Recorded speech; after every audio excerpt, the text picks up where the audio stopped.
저희 어머니가 이번 주에 수술을 하셨어요.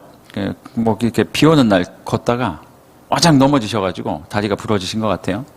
그래서 이제 수술을 하시고 첫날이 이제 수술 전날 전화 드리고 수술한 날 또 연락을 드렸죠. 이제 깨셨더라고요. 전화를 하니까 완전히 목소리가 거의 죽어가시는 분이 막 그러세요. 그래서 이제 뭐 아들이니까 엄마 어떠세요? 그러니까 죽을 것 같아 막 그러시는 거예요. 그래서 이제 되게 힘드시나 보다. 그리고 오후에 저녁 때쯤 또 전화를 드렸어요. 어떠세요? 그러니까 이제 좀 살 것 같다는 거예요. 아프긴 너무 아픈데 그래도 좀 살 것 같대요. 그래서 왜 그러냐고 물어봤더니 저희 어머니 말씀이 이래요. 어제 저녁부터 수술한다고 금식을 해서 하나도 못 먹었지 않냐.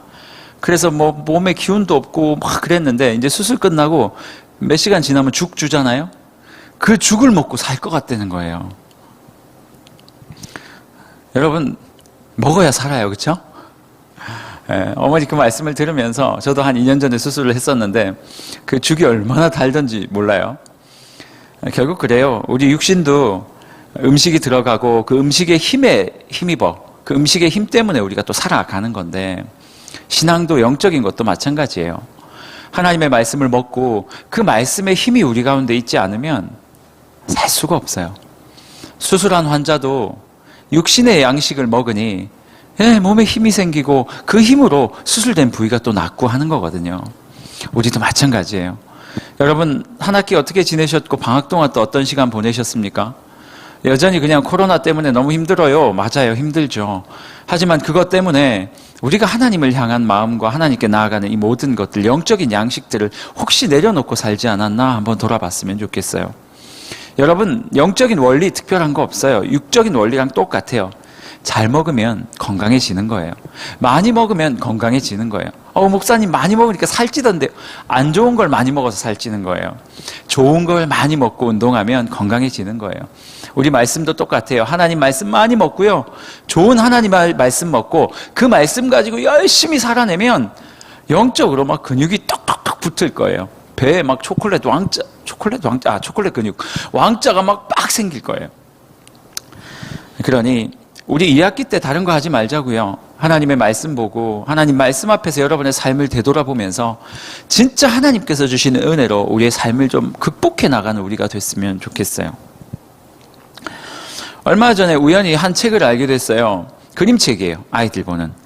엄마의 품이라는 그림책인데요. 띄워놓은 거 한번 보시겠어요? 엄마의 품. 예찬이 같아요. 박철이라는 분이 작가가 쓰신 그림책인데요.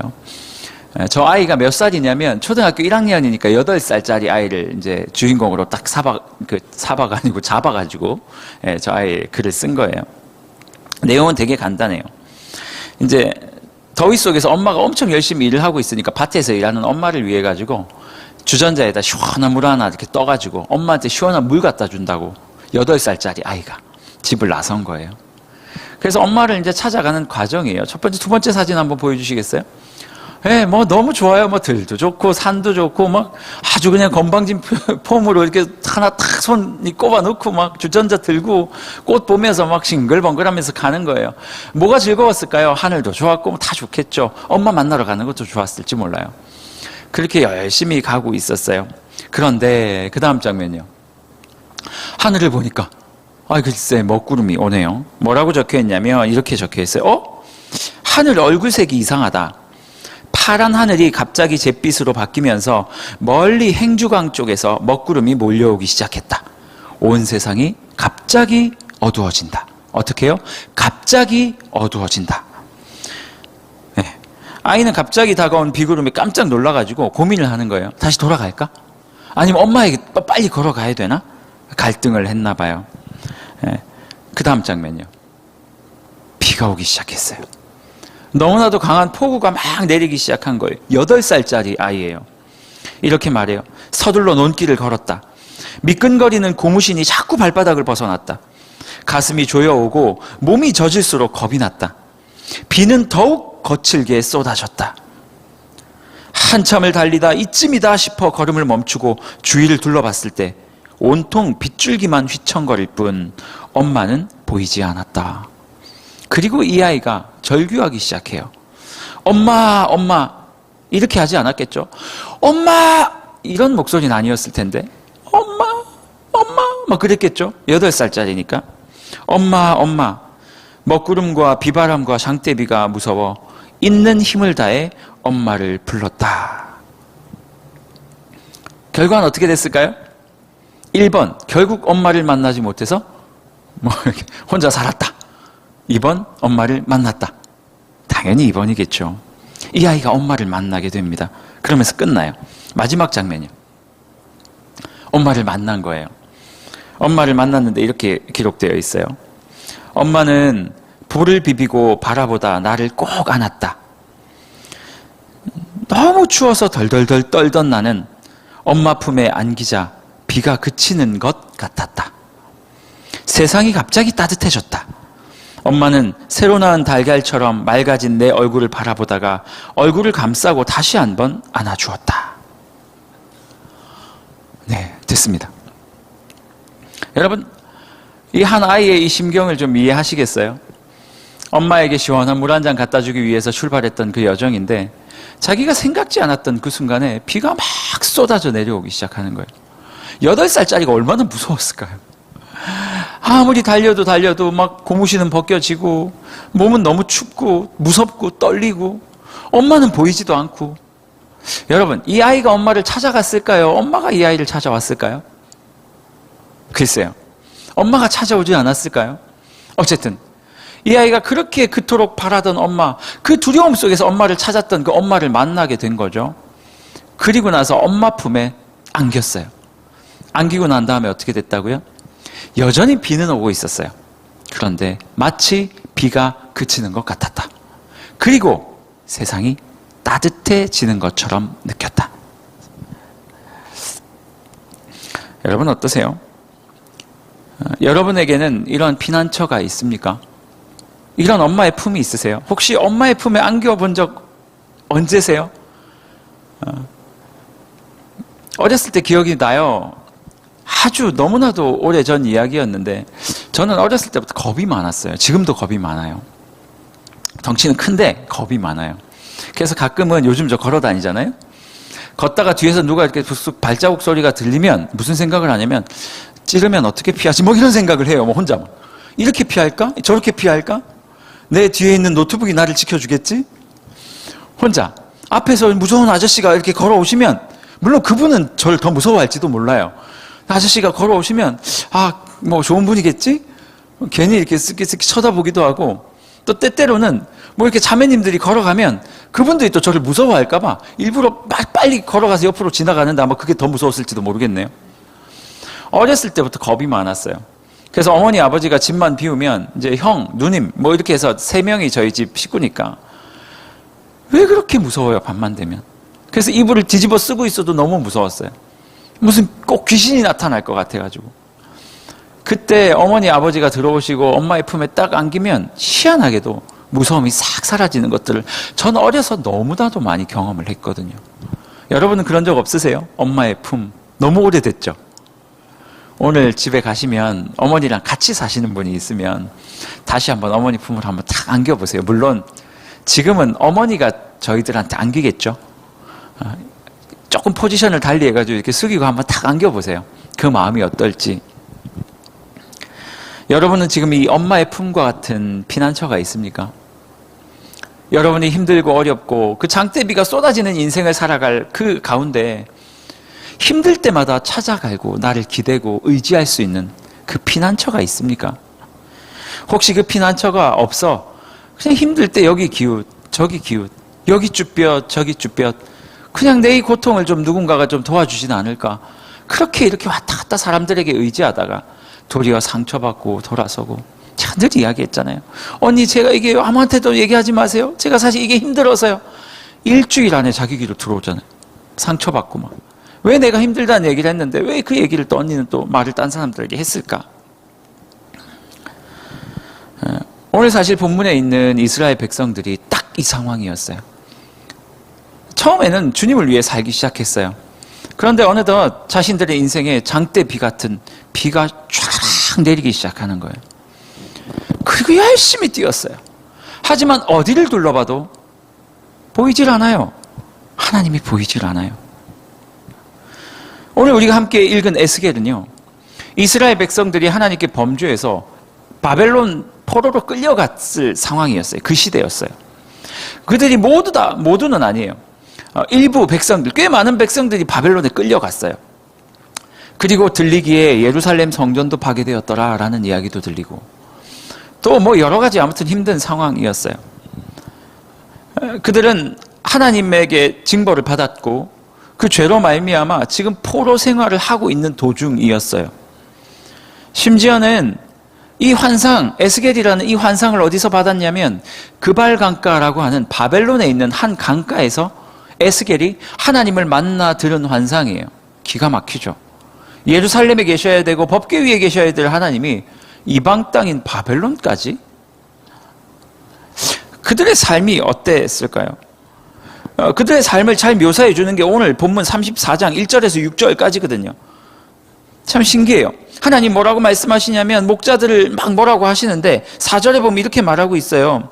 너희 목자들 말이야, 너희가 그 연약한 자를 강하게 하지 아니하며 병든 자를 고치지도 아니하며 상한 자를 싸매주지도 아니하고 쫓기는 자를 돌아오게 하지도 않고 잃어버린 자를 찾지도 않고 다만 포악으로 그들을 다스렸도다.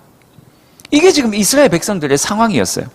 여기서 말하는 목자는요, 두 부류를 이야기해요. 첫 번째는 왕이에요, 왕. 두 번째는 그들의 종교 지도자들을 이야기해요. 그러니 이스라엘 백성들의 지금 상황이 어땠다고요? 왕은 자기를 버렸어요. 도망가 버렸어요, 다. 바벨론들이 자기를 잡아가려고 왔는데 왕은 이미 도망가 버렸고, 또 왕의 왕실에 있는 많은 사람들은 바벨론에 무릎을 꿇어버렸고, 이제 더 이상 경제적으로 정치적으로 보호를 받을 수가 없는 상황. 이스라엘 종교 지도자들은요, 그들 역시 다 도망가 버렸어요. 성전도 파괴되고 더 이상 예배할 수 있는 상황도 아니었어요.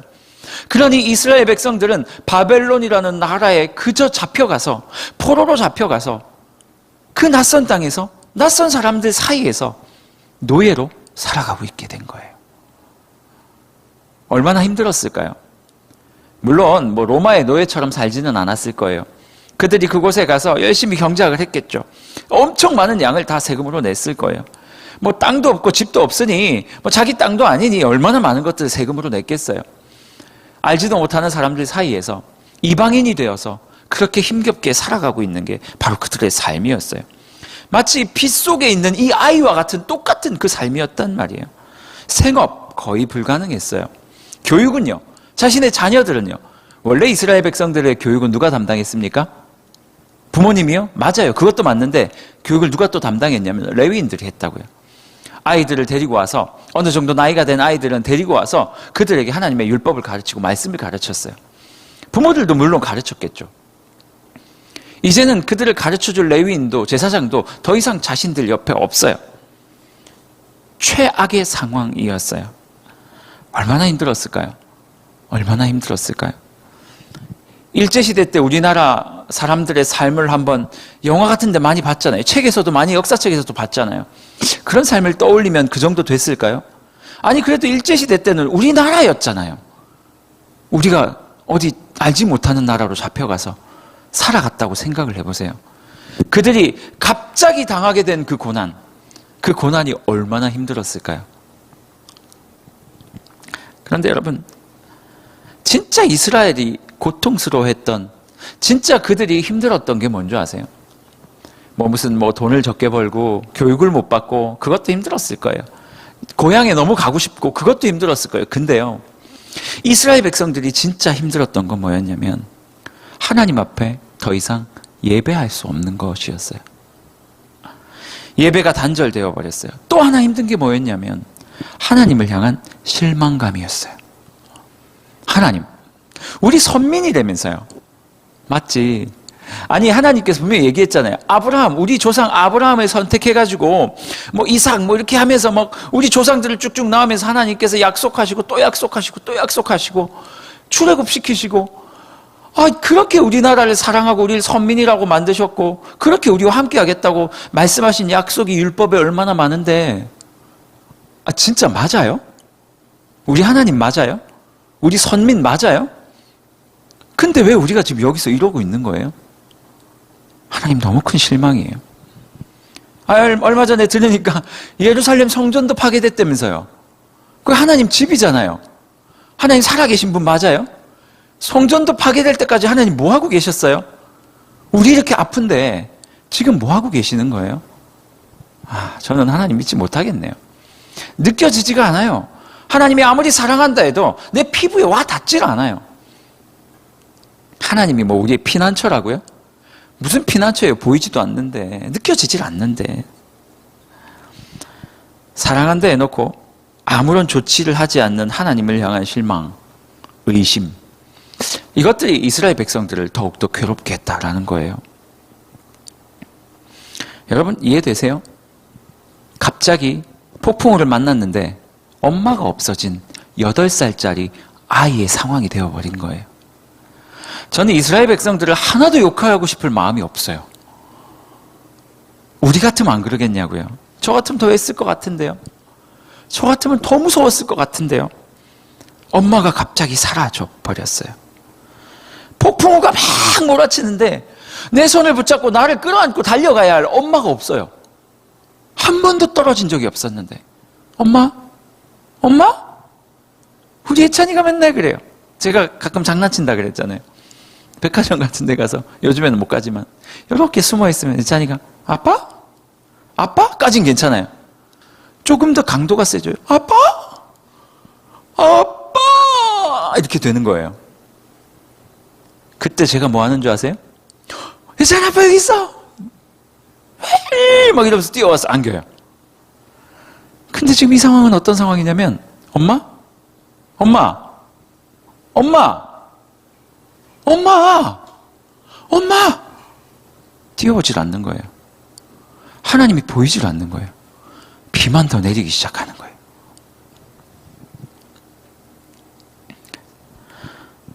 지금 이스라엘에게 가장 필요한 건 뭐예요? 무슨 먹고 살 게 해결되고 부자가 되고 아이들이 뭐 서울대 가고 교육 잘 받고 영어를 유창하게 하고, 그게 아니라 지금 이스라엘에게 필요한 것은 엄마였어요. 피난처요. 피난처 되시는 하나님. 그저 문구로만 피난처 하나님 이것이 아니라 실제로 나의 삶에서 나를 안아주시는 피난처 하나님 말이에요. 피난처 예수님 말이에요. 이때 하나님께서 이렇게 말씀하세요. 오늘 보면 30절에서 31절이에요. 그들이 내가 여호와 그들의 하나님이며 그들과 함께 있는 줄 알고 그들 곧 이스라엘 족속이 내 백성인 줄 알리라. 주 여호와의 말씀이니라. 여기 보세요. 30절에서 뭐라고 말하고 있어요? 하나님께서 그들에게 나타나시겠다는 거예요. 그들이 스스로 돌아올 수 있는 상황이 아니니까, 우리가 아까 읽었던 23절에 보니까 내 종 다윗, 지금 너희들의 상황을 앞에 있는 그 상황이니까요. 목자들이 다 도망가고 선지자도 없고 너희들을 더 이상 돌보지 않고 다 죽어가는데도 누구 하나 돌봐줄 사람이 없는 거 내가 안다. 너희들이 나에게 아빠 부를 때 내가 못 듣는 게 아니라, 안 듣는 게 아니라 나도 안단 말이에요. 나도 안단 말이에요. 그래서 내가 너희에게 가겠다는 거예요. 너희에게 가서 내 종 다윗을 다시 부활시키겠다는 거예요. 다윗이 살아 일어나는 건 아니겠지만 다윗과 같은 하나님의 종을 너희에게 보내줄 것이고, 그 종을 통해서 너희에게 최종적으로 뭘 알려주고 싶으시냐면 내가 너희의 하나님이고 네 옆에 내가 있었다라는 걸 하나님께서 알려주고 싶은 거예요. 왜요? 하나님 자신이 너희의 피난처라는 걸 알려주고 싶은 거예요. 하나님이 왜 그발강가에서 에스겔에게 보였냐고요? 왜 그 이방 땅에서 하나님이 에스겔, 성전이 무너져서 하나님이 거할 곳이 없어서, 갈 곳이 없어서 에스겔이 있었던 이방 나라까지 쫓겨온 겁니까? 아니에요. 하나님이 그발강가에서 에스겔에게 환상을 보이신 이유는 내가 너희를 사랑해서 바벨론까지 왔다는 얘기예요. 너무 지저분한 이방 나라인데 그럼에도 불구하고 내가 왔다는 얘기예요. 그리고 그 에스겔은 지금 하나님께서 그발강가에서 나에게 보여주신, 하나님께서 이 땅 가운데 오셨다라는 이 사실을 이스라엘 백성에게 선포하고 있는 거예요. 그리고 뭐라고 말해요? 너희들이 하나님 앞에 소리 지르고 울며 하나님이 그때 너희들에게 나타나지 않았다고 지금 삐져 있고 다른 것들을 막 찾아다니고 있었지? 아니야. 하나님이 그발강가에서 나에게 말씀하셨어. 너희들에게 오시겠대. 너희들의 피난처가 되어 주시겠대. 그래서 내가 여호와, 내가 바로 그들의 하나님이며 그들과 함께 있는 줄을 너희에게 알게 하겠다. 이게 하나님의 목적인 거예요. 그제서야 이스라엘이 알게 되겠죠. 아, 하나님 옆에 계셨구나.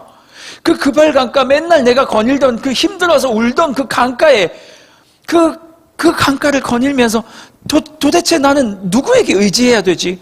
도대체 나의 이 아프고 힘든 마음을 어떻게 위로받아야 되지? 하나님이 왜 나에게 이런 일을 주셨지? 고민하며 엉뚱한 것들을 찾던 그 순간순간 그 그발 강가 강변에 아, 하나님이 계셨었구나. 하나님이 나의 하나님이셨구나. 나의 피난처로 내 옆에 계셨구나. 라는 것들을 그제서야 이스라엘 백성들은 알게 되었겠죠.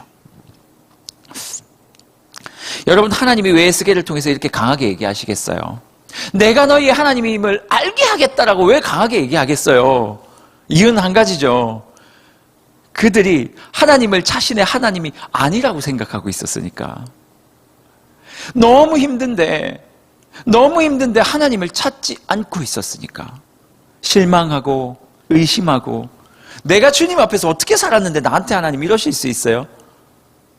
아니, 내가 하나님한테 잘못한 게 뭐가 있어요? 내가 잘못한 게 있다면 그냥 주님 앞에 그냥 열심히 살았던 것밖에 없는데 왜 나한테 갑자기 이런 일이 찾아오는 거죠? 아니, 코로나도 그래요, 사실. 이 갑자기 내가 잘못한 것도 아닌데 갑자기 찾아와서 나를 왜 이렇게 우울감에 빠지게 하고 열심히 일하는 그 직장도 흔들리게 만들고 잘 되던 것도 다 엎어버리고 도대체 왜 이래야 되는 거예요? 하나님 진짜 살아계신 건 맞아요? 아유, 나 이제 하나님께 의지 못하겠네요. 주님께 의지해 보니까 이거 별 도움이 안 돼요. 그래서 저는 이거에 의지하려고요. 돈이요. 막 그냥 한 번에 그냥 횡재하고 뭐 한 건 하려고요. 아니, 유력한 내 아는 지인들 찾아가서 내 도와달라 하려고요. 내 아는 사람들에게 내 그냥 도움 받으려고요. 뭐 맨날 예배 시간에 와서 앉아 있어도 사실 은혜도 안 되고, 뭐 TV로 보는 그 예배 더 이상 내 별로 은혜도 안 되는데, 이거 오케이, 내가 도장을 찍을게요. 하지만 내 삶의 소망, 나의 의지할 대상, 그건 내 다른 거 찾을래요. 이게 바로 이스라엘 백성들의 상황이었다는 거예요. 하나님 뭐라고 말씀하세요? 하나님이요. 야, 너 거기 피난처가 아니라는 거예요. 네가 지금 힘들고 고통스러운 건 알겠는데 네가 지금 진짜 의지하려고 하는 그게 너에게 피난처가 될 수 없다고 계속 설득하고 계시는 거예요. 그런데 이스라엘 백성들이 그 하나님의 설득에 넘어가질 않아요. 너무 많이 마음이 상한 거예요. 그래서 하나님께서 12절에 이렇게 말씀하세요. 내가 내 양을 찾아야 되겠구나. 내가 직접 내 양을 찾아야 되겠구나. 그래서 14절 보니 좋은 꼴을 먹이고 살찐 꼴을 너희에게 주어야 하겠구나. 하나님은 판단하신 거예요. 스스로 올 수 없다는 걸 판단하셨어요. 그래서 하나님께서 직접 에스겔을 통해서 이 이야기를 하시고 본인이 직접 가시겠대요. 본인이 직접 가겠대요. 그래서 그들을 데리고 와서 좋은 꼴을 먹이고 다시 살찐 꼴을 먹이겠대요. 그래서 그들을 다시 회복시키고 그들에게 하나님이 너희와 함께 계심을 다시 알게 하겠다라고 말씀하고 계신 거예요. 제가 이 설교를 준비하면서 그 그림책을 딱 알게 되었는데 너무 상황이 똑같은 거예요. 폭풍 속에 남겨진 8살 아이처럼 그 어디에도 희망을 둘 수 없어 보이는 우리의 상황 말이에요. 때때로 어떤 사람들은 하나님을 찾아야 한다는 건 알지만 도무지 예배도 신앙도 더 이상 회복이 안 되는 거예요. 열심히 하려고 해도 잘 안 되는 거예요. 그렇게 다 무너져 버렸어요. 제가 이 말씀 준비하면서 계속 하나님 앞에 기도했어요. 하나님, 우리 상황입니다. 우리 청년들 상황이고 이 시대의 성도들 상황인데 도대체 어떻게 해야 될지 모르겠습니다. 아무 모르겠는 거예요. 여러분들 도와주고 싶은데 어떻게 도와줘야 될지 모르겠는 거예요. 매주 금요일, 화요일마다 우리 대청교구 교역자들이 맨날 모여서 하는 회의가 뭔지 아세요? 가끔 어떤 자매가 그래요, 저한테. 목사님, 뭐 이렇게 전화 안 받으시더라고요. 통화하면 제가, 회의 중이었어요. 회의 끝나고, 아니면 문자로 회의 끝나고 연락드릴게요 하니까 그분이, 목사님 회의 많이 하시네요. 그래요. 어떤 의미인지는 모르겠지만 회의 많이 하시네요. 예, 회의 많이 해요. 무슨 회의 할까요? 우리 청년들 어떻게 해야 되냐고 지금. 어떻게 도와야 되냐고. 별짓을 다 했어요. 막 1년 전부터 해서 막 드라이브 스루 하겠다고 찾아가기도 하고 뭐도 해보고 뭘 해보기 뭐 별짓들 다 했는데 결론이 뭔지 아세요? 결론이 안 나는 거예요. 이 교역자들도 모르겠는 거예요. 제가 이 말씀 준비하면서 한 2주 전인가요? 제가 이 말씀을 준비했거든요.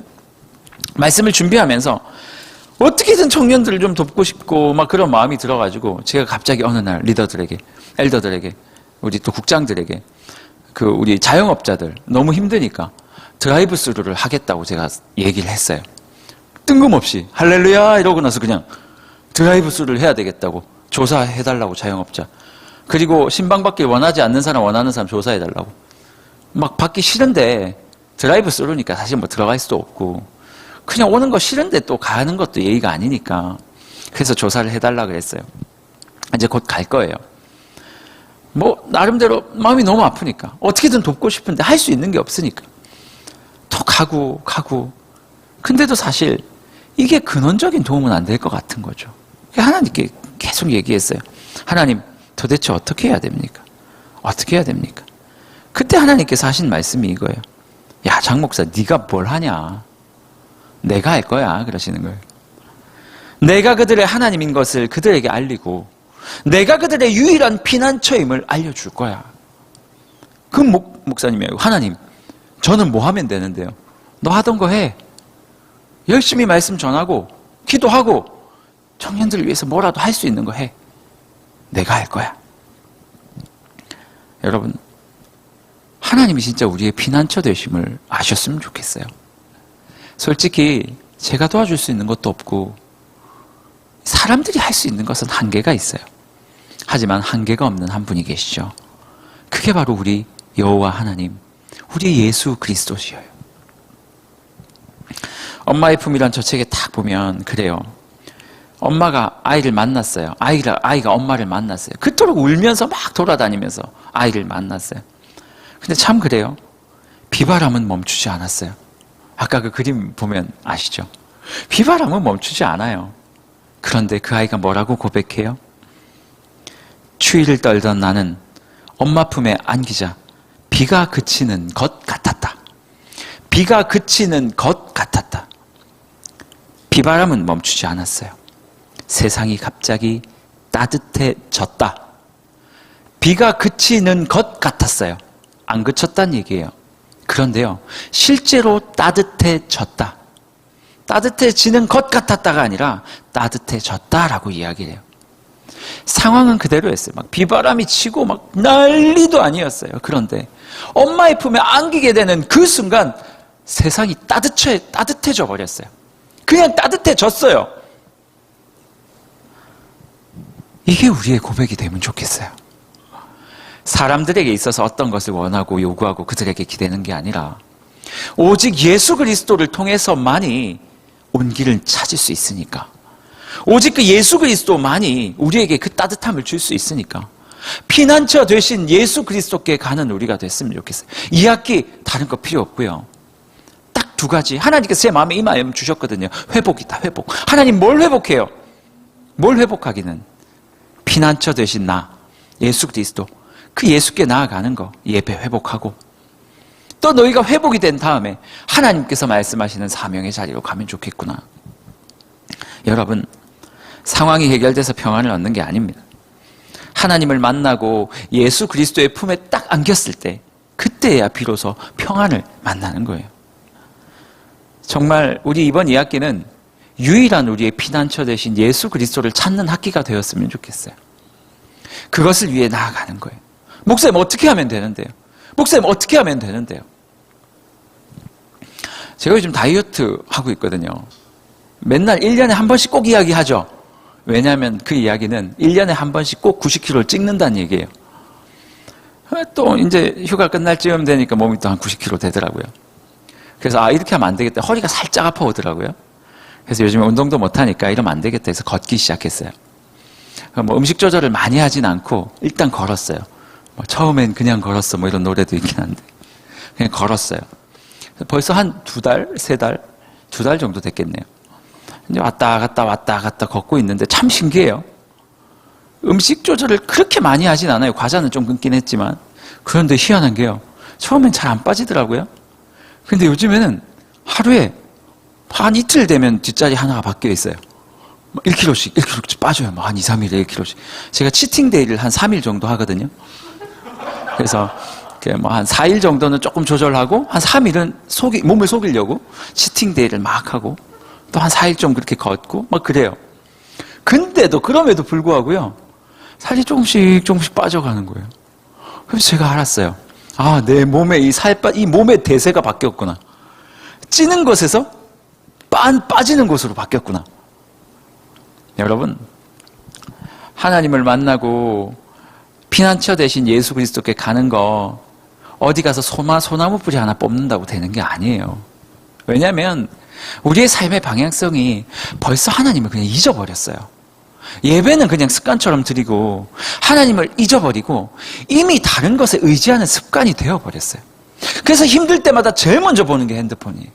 누구한테 전화할까? 외롭다 느껴질 때, 힘들 때 막 제일 먼저 하는 게 그거예요. 뭐가 필요해요? 하나님께 이제 돌아오려는 습관이에요. 제가 처음에 걸었던 것처럼 이제 걷는 거예요. 다시 걷기 시작하자고요. 진짜 이 걷자는 얘기가 아니라 하나님께로부터 돌아오는 그 작은 습관들을 하나씩 가지자고요. 그게 뭔데요? 여러분, 예배 제대로 드리고 있습니까? 진짜 제대로 드리고 있어요? 안 돼요. 아주 기본적인 이 습관이요. 예배 드리는 거, 소그룹 참석하는 거, 막 대충 막 조금 바쁘고 친구들 만나자 그러면 막 주일도 시간 그냥 혹 빼버리고 막 친구 만나러 가고 사실 제가 지금 급한 일이 있어서 급한 일이 친구 만나는 거예요. 스파게티 먹고 막 살 더 찌고. 여러분, 하나님께서 우리에게 요청하시는 거는 결과론적으로 예수 그리스도를 피난처로 만나는 건데 그냥 소나무 뿌리 하나 뽑는다고 되는 게 아니라 우리의 삶의 패턴이 이제 바뀌어야 돼요. 하나님 앞에 예배하는 거, 주님 앞에 늘 했던 그 패턴으로 가세요. 주일날 했던 거 있잖아요. 코로나 오기 전에 했던 거요. 아침부터 예배 드리고 조이스 예배 드리고 GBS 하고 소그룹 하고 똑같은 말이네요. 어쨌든 그렇게 자기가 하나님 앞에 드렸던 그 시간들을 또 주님께 드리고 큐티하고 말씀 보고 하는 것들을 하나씩 회복하면요, 어느새 세상을 의지하던 내가 하나님을 의지하게 되고 그때부터 뭐가 나오는 거예요? 엄마가 나오기 시작하는 거예요. 엄마가 나오기 시작하는 거예요. 그러다 보면 어느덧 하나님께서 우리를 꽉 안고 계실 거예요. 저는 여러분 소망합니다. 이번 2학기가 하나님의 품에 안긴 조이스가 되었으면 좋겠어요. 엄마 만난 조이스가 됐으면 좋겠어요. 그래서 나의 피난처 대신 예수 그리스도 안에 딱 안겨가지고 그 주님 사랑하고 그 주님을 찬양하고 주님과 함께 기쁨으로 걸을 수 있는, 비가 계속 올지라도 폭풍우가 내릴지라도 그런 우리가 되면 좋겠다라는 생각을 합니다. 우리 같이 좀 찬양하면 좋겠어요. 나의 피난처 대신 예수라는 이 찬양이요, 제가 참 사랑하는 찬양이에요. 예전에 그 단기 선교를 간 적이 있어요. 한 곳을 한 3번인가 4번인가를 간 적이 있는데 인도네시아로 갔었어요. 그 나라 말 모르니까 이 찬양 하나 연습해서 갔어요. 제가 우연치 않게 악보를 딱 복사를 했는데 그 인도네시아어가 밑에 이렇게 적혀 있어요. 한글로 이렇게 변환해가지고. 그 생각이 확 나는 거예요. 되게 웃겨요. 인도네시아로 나의 피난처 예수 의지예요? 사랑해요? 이 말이 뭐냐면 꾸마우 찐따 예수스 슬라마냐래요. 찐따가 사랑한다는 뜻이래요. 인도네시아어로. 좀 웃기죠? 그런데 이 찬양 하나밖에 모르니까 인도네시아 가가지고 계속 이 찬양만 부르는 거예요. 꾸마우 찐따 예수스 슬라마냐, 꾸마우 찐따 예수스 슬라마냐. 되게 신기한 게요, 그렇게 가난하고 어떤 아이들은 엄마 아빠도 없고 진짜 인도네시아 중에서도 힘든 곳에만 갔으니까 그렇게 배운 것도 없고 그랬던 아이들이 이 찬양만 들으면요 같이 이 찬양을 부르면서 눈빛이 바뀌는 거예요. 그리고 이 아이들이 예수님을 찬양하기 시작하는데 그 감격을 제가 잊을 수가 없어요. 여러분, 그들이 우리보다 살기 좋아서, 그들이 우리보다 훨씬 나아서 그렇게 살아갑니까? 아니거든요. 그런데 그 아이들이 하나 알았던 거예요. 교회에서 예배하는 즐거움이요, 기쁨이요. 그러고 나니까 그 안에서 기뻐. 하루는 예수 믿지 말라고 옆에 있는 사람들이 와가지고 그 교회 방화를 했어요. 방화를.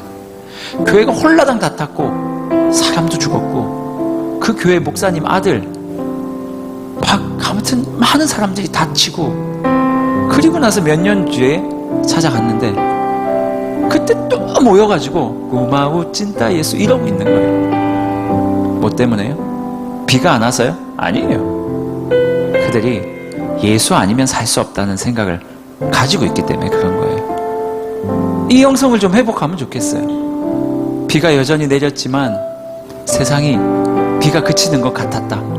그리고 금세 나는, 내 몸은, 세상은 따뜻해졌다. 우리 그런 마음으로 우리 피난처 되신 예수, 그분을 찬양하면 좋겠습니다. 이렇게 노래하겠습니다. 나의 피난처.